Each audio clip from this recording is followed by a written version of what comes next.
In Africa, the South Sudan war continues unabated, with a second round of talks that started on May 14th. The ounce of optimism left of this war ending has been shattered, as civilians in Sudan reported that there was no much sign of the violence easing anytime soon. Meanwhile, in South Africa, the commander of South Africa's ground forces has visited Moscow for talks with Russian counterparts just days after Washington accused South Africa of secretly providing arms to Russia. The South African National Defense Force, SANDF, said on Monday that the meeting was planned well in advance as part of a long-standing arrangement and was a goodwill visit at the invitation of the Russian army.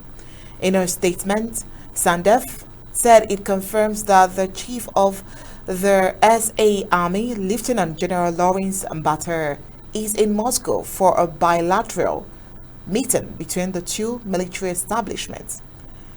Well, it must be noted that South Africa has military-to-military bilateral relations with various countries in the continent and even beyond, it said. The SANDF receives numerous military delegations into the country and sends its own delegations to other countries to discuss matters of mutual interest. Well, Russian news agency reported earlier on Monday that Amba was heading a delegation that discussed issues relating to military cooperations and interaction. Amba had visited educational institutions of the ground forces and enterprises of the military-industrial complex of Russia. The agency said that last week also United States Ambassador to Pretoria, Ruben Brigitte, said that the U.S. believed weapons and ammunition had been loaded onto a Russian freighter that docked at a Cape Town naval base in December.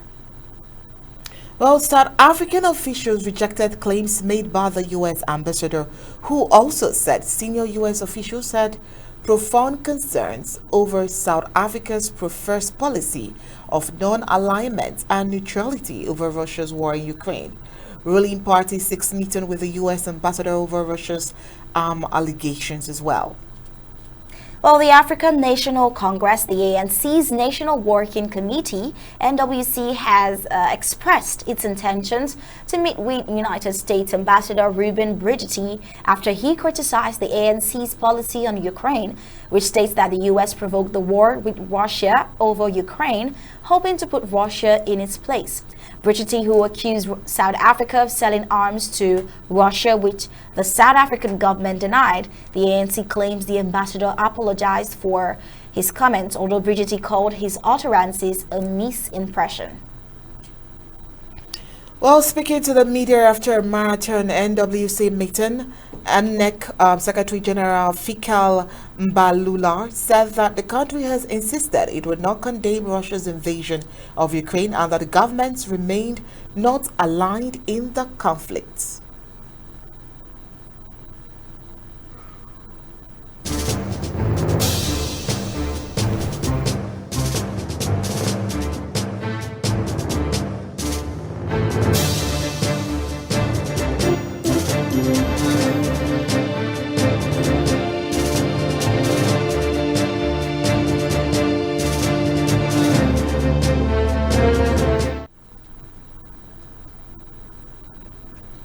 Right away from the BRICS summit, let's see what's new in the Russia and Ukrainian war.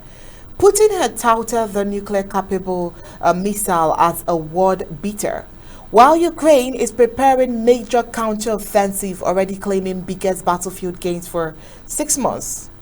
Well, it will seem like Ukraine is measuring up to the heights Russia is throwing at her in this war.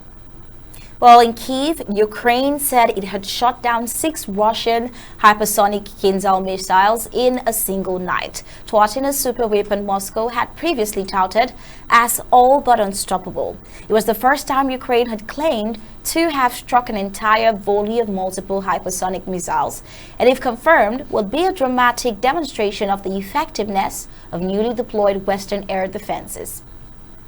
Well, the 6 Kinzhal's ballistic missiles, which travels up to 10 times the speed of sound, were among a volley of 18 missiles Russia launched at Ukraine overnight.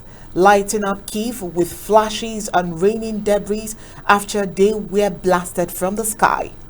The commander-in-chief of Ukraine's armed forces, Valery Zaluzny, said all had been successfully intercepted.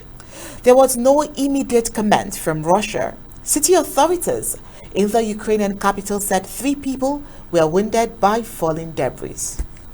Well, it was exceptional in its density, the maximum number of attack missiles in the shortest period of time, Serhiy Popko, head of Kyiv City Military Administration, said on the Telegram messaging app.